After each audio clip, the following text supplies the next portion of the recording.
At these Saturday night dances, it was largely feminine, a great babble of middle-aged ladies with sharp eyes and icy hearts behind lorgnettes and large bosoms. The main function of the balcony was critical.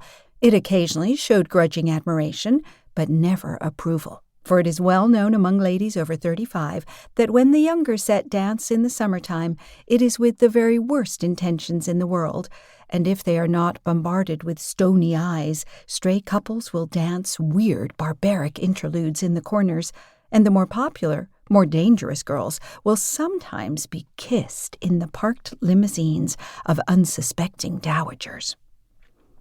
But, after all, this critical circle is not close enough to the stage to see the actors' faces and catch the subtler byplay. It can only frown and lean, ask questions, and make satisfactory deductions from its set of postulates, such as the one which states that every young man with a large income leads the life of a hunted partridge. It never really appreciates the drama of the shifting, semi-cruel world of adolescence.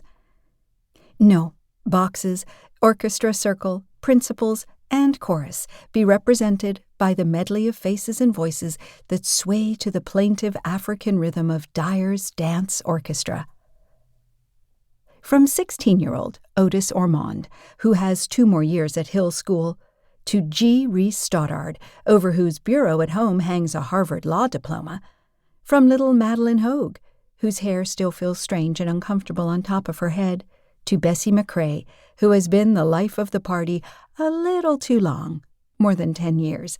The medley is not only the center of the stage, but contains the only people capable of getting an unobstructed view of it. With a flourish and a bang, the music stops. The couples exchange artificial, effortless smiles, facetiously repeat, la-di-da-da-dum-dum, and then the clatter of young feminine voices soars over the burst of clapping. A few disappointed stags, caught in mid-floor as they had been about to cut in, subsided listlessly back to the walls because this was not like the riotous Christmas dances. These summer hops were considered just pleasantly warm and exciting, where even the younger marrieds rose and performed ancient waltzes and terrifying foxtrots to the tolerant amusement of their younger brothers and sisters. Warren McIntyre, who casually attended Yale, being one of the unfortunate stags, felt in his dinner coat pocket for a cigarette and strolled out onto the wide, semi-dark veranda, where couples were scattered at tables, filling the lantern-hung night with vague words and hazy laughter. He nodded here and there at the less absorbed, and as he passed each couple, some half-forgotten fragment of a story played in his mind. For it was not a large city, and everyone was who's who to everyone else's past. There, for example, were Jim Strain and Ethel Demarest, who had been privately engaged for 3 years. Everyone knew that as soon as Jim managed to hold a job for more than 2 months, she would marry him. Yet how bored they both looked, and how wearily Ethel regarded Jim sometimes, as if she wondered why she had trained the vines of her affection on such a wind-shaken poplar. Warren was 19, and rather pitying with those of his friends who hadn't gone east to college.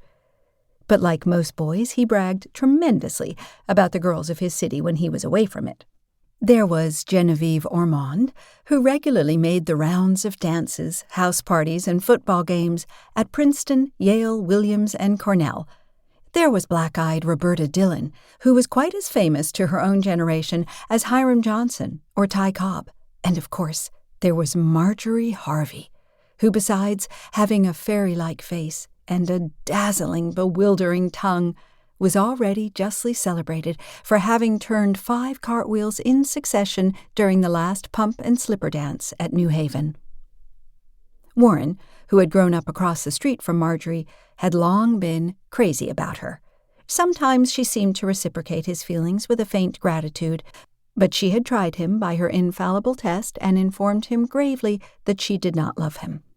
Her test was that when she was away from him, she forgot him and had affairs with other boys. Warren found this discouraging, especially as Marjorie had been making little trips all summer, and for the first 2 or 3 days after each